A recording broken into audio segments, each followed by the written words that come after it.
ಬಾಯಲ್ಲಿಟ್ಟರೆ ಕರಗುವಂಥ sweet ಮಾಡೋಣ. ಉತ್ತರ ಕರ್ನಾಟಕದ ಸ್ಪೆಷಲ್ ಸ್ವೀಟ್ ಇದು. ಮೈಸೂರು ಪಾಕ್ನಷ್ಟೇ ರುಚಿಕರವಾಗಿ ಬರುತ್ತೆ. ಇಂಗ್ರೀಡಿಯೆಂಟ್ಸ್ ಕೂಡ ತುಂಬಾ ಕಡಿಮೆ ಆಗಿರುತ್ತೆ. ಇದನ್ನ ಯಾವ ಥರ ಮಾಡೋದಂತ ನೋಡೋಣ.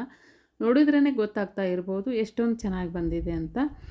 ನಮ್ಮ ಕಡೆ ಇದನ್ನು ಶಿವರಾತ್ರಿ ಮತ್ತು ಪಂಚಮಿ ಹಬ್ಬಕ್ಕೆ ಸ್ಪೆಷಲ್ ಆಗಿ ಮಾಡ್ತೀವಿ. ಇದನ್ನು ಯಾವ ಥರ ಮಾಡೋದಂತ ಇವಾಗ ನೋಡೋಣ. ಈ ರೆಸಿಪಿ ನೋಡಿದ ಮೇಲೆ ಯಾರಿಗೆಲ್ಲ ಇಷ್ಟ ಆಗುತ್ತೆ ತಪ್ಪದಲ್ಲೇ ನನ್ನ ಚಾನಲ್ಗೆ ಒಂದು ಸಬ್ಸ್ಕ್ರೈಬ್, ಲೈಕ್ ಕೊಡೋದನ್ನು ಮಾತ್ರ ಮರಿಬೇಡಿ. ಇವಾಗ 1 ಕಪ್ಪಿನ ಅಳತೆಯಲ್ಲಿ ಹೇಳ್ತಾ ಇದ್ದೀನಿ, ಅದೇ ಕಪ್ಪನ್ನು ಫಾಲೋ ಮಾಡಿ. 1 ಕಪ್ಪು ಪುಟಾಣಿ ಹಿಟ್ಟನ್ನು ತೊಗೊಳ್ಳಿ. ಉರುಗಡ್ಲೆ ಅಂತಿರಲ್ಲ ಅದನ್ನು ಫೈನಾಗಿ ಪೌಡ್ರ್ ಮಾಡ್ಕೋಬೇಕಾಗುತ್ತೆ. 1 ಕಪ್ಗೆ 1 ಕಪ್ಪಷ್ಟು ಸಕ್ಕರೆ ಬೇಕಾಗುತ್ತೆ. ಎರಡೂ ಸಮ ಪ್ರಮಾಣದಲ್ಲಿ ತೊಗೊಳ್ಳಿ. ಸಕ್ಕರೆ ಸ್ವಲ್ಪ ಕಡಿಮೆ ಬೇಕು ಅಂದವ್ರು ಸ್ವಲ್ಪ ಸಕ್ಕರೆಯನ್ನು ಕಡಿಮೆ ತೊಗೊಳ್ಳಿ. ಮಿಕ್ಸರನ್ನು ಮಾಡಿಕೊಂಡು ಈ ಥರ ಜರಡಿಯನ್ನು ಮಾಡ್ಕೋಬೇಕಾಗುತ್ತೆ. ಅಂದರೆ ಅದರಲ್ಲಿರುವಂಥ ತರಿ ಇದ್ದರೆ ಅದನ್ನು ತಗೊಂಡ್ಬಿಡಿ ಅಷ್ಟೇ. 2 ಸಲ ಜರಡಿ ಮಾಡ್ಕೊಳ್ತಾ ಇದ್ದೀನಿ. ಇನ್ನೊಂದು, ಈ ಪುಟಾಣಿಯನ್ನು ಮಿಕ್ಸರ್ ಮಾಡುವಾಗಲೇ ಯಾಲಕ್ಕಿಯನ್ನು ಸೇರಿಸ್ಕೊಳ್ಳಿ. ಅಂದರೆ ಅದ್ರ ಘಮ ಎಲ್ಲ ಅದಕ್ಕೆ ಹರಡ್ಕೊಳ್ಳುತ್ತೆ. ಪುಟಾಣಿ ಮಾಡುವಾಗಲೇ ಯಾಲಕ್ಕಿಯನ್ನು ಕೂಡ ಸೇರಿಸ್ಕೊಳ್ಳಿ, ಚೆನ್ನಾಗಿ ಬರುತ್ತೆ.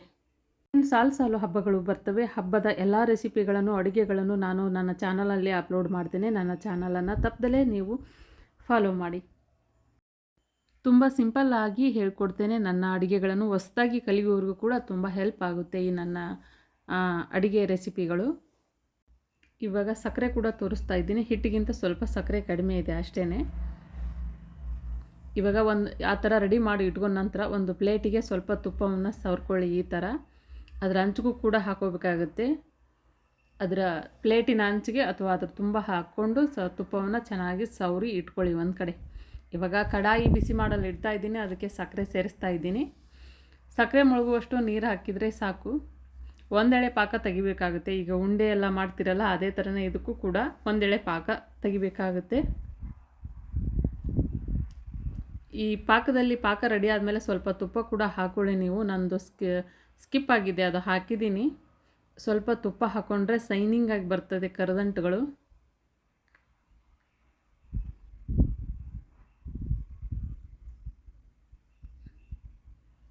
ಒಂದು ಪ್ಲೇಟ್ಗೆ ನೀರು ಹಾಕಿ ಈ ಥರ ಮಾಡ್ಕೊಳ್ಳಿ. ಇಷ್ಟೇ, ಇಲ್ಲಿ ಕಾಣ್ತಾ ಇದೆ ಇಲ್ಲ, ಸ್ವಲ್ಪ ಒಂದು ಕಡೆ ನಿಂತರೆ ಸಾಕದು ಸಕ್ಕರೆ ಪಾಕ ಬಂದಿದೆ ಅಂತ ಅಷ್ಟೇ. ಇವಾಗ ಗ್ಯಾಸನ್ನು ಆಫ್ ಮಾಡಿಕೊಂಡು ಹಿಟ್ಟನ್ನು ಹಾಕ್ಕೊಳ್ಳಿ. ಗ್ಯಾಸ್ ಆಫ್ ಇದೆ, ಆನ್ ಇರಬಾರ್ದು. ಈ ಥರ ಫಾಸ್ಟಾಗಿ ಮಾಡಬೇಕಾಗುತ್ತೆ. ಸ್ವಲ್ಪ ಇಲ್ಲದೆ ಹೋದರೆ ಗಟ್ಟಿ ಥರ ಆಗಿಬಿಡುತ್ತೆ. ಅದು ಫಾಸ್ಟಾಗಿ ಕಲಿಸ್ಕೊಂಡು ಆ ಪ್ಲೇಟಿಗೆ ತುಪ್ಪ ಹಚ್ಚಿದ ಪ್ಲೇಟ್ ಏನಿತ್ತಲ್ಲ ಅದಕ್ಕೆ ಇದನ್ನು ಟ್ರಾನ್ಸ್ಫರ್ ಮಾಡ್ಕೋಬೇಕಾಗುತ್ತೆ. ಚೆನ್ನಾಗಿ ಬೇಗ ಕಲಿಸ್ಕೊಳ್ಳಿ.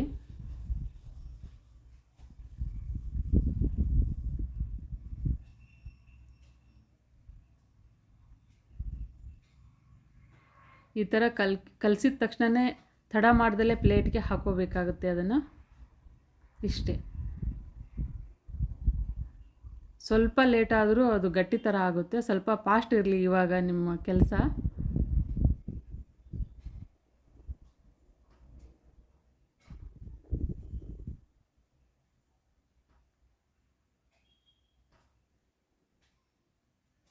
ನೋಡಿ ಕಲರ್ ಎಷ್ಟು ಚೆನ್ನಾಗಿ ಬಂದಿದೆ. ಇವಾಗ ಹುರಿದಿರುವಂತಹ ಗಸಗಸೆಯನ್ನು ಸೇರಿಸ್ಕೋಬೇಕಾಗುತ್ತೆ. ಗಸಗಸೆಯನ್ನು ಸ್ವಲ್ಪ ಬಿಸಿ ಮಾಡಿಕೊಂಡು ಗಸಗಸೆಯನ್ನು ಹಾಕ್ಕೊಳ್ಳಿ. ಸ್ವಲ್ಪ ತುರಿದಿರುವಂಥ ಕೊಬ್ಬರಿ ಕೂಡ ಹಾಕ್ಕೊಳ್ಳಿ, ಚೆನ್ನಾಗಿ ಕಾಣಿಸೋದಕ್ಕೆ ಹಾಕಲೇಬೇಕು. ಈ ಕೊಬ್ಬರಿಯನ್ನು ಹಾಕಿ ಕೈಯಿಂದ ಸ್ವಲ್ಪ ಪ್ರೆಸ್ ಮಾಡಿ, ಅಂದರೆ ಉದುರೋದಿಲ್ಲ, ಅದು ಹಸಿ ಇರುತ್ತಲ್ಲ. ಸ್ವಲ್ಪ ಕೈಯಿಂದ ಪ್ರೆಸ್ ಮಾಡ್ಕೊಳ್ಳಿ ಅಷ್ಟೇ. ನಿಮಗೆ ಬೇಕಾಗಿರುವಂಥ ಡಿಸೈನಲ್ಲಿ ಅದನ್ನ ಕಟ್ ಮಾಡ್ಕೋಬೋದು ಒಂದು ಚಾಕುವಿನ ಸಹಾಯದಿಂದ.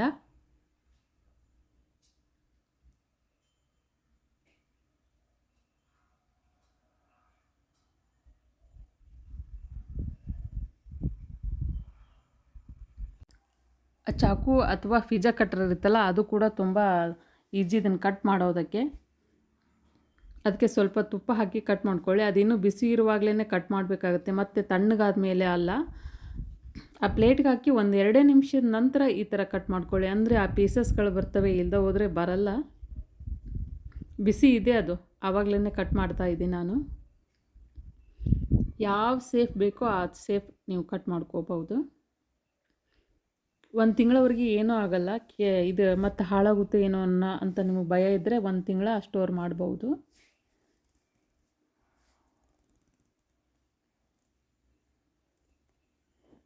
ತುಂಬ ಸಿಂಪಲ್ ಇದನ್ನು ಮಾಡೋದು. ಇದಕ್ಕೆ ಹಾಕಿರುವಂಥ ಇಂಗ್ರೀಡಿಯೆಂಟ್ಸ್ ಕೂಡ ತುಂಬ ಕಡಿಮೆ ಪ್ರಮಾಣದಲ್ಲಿದೆ.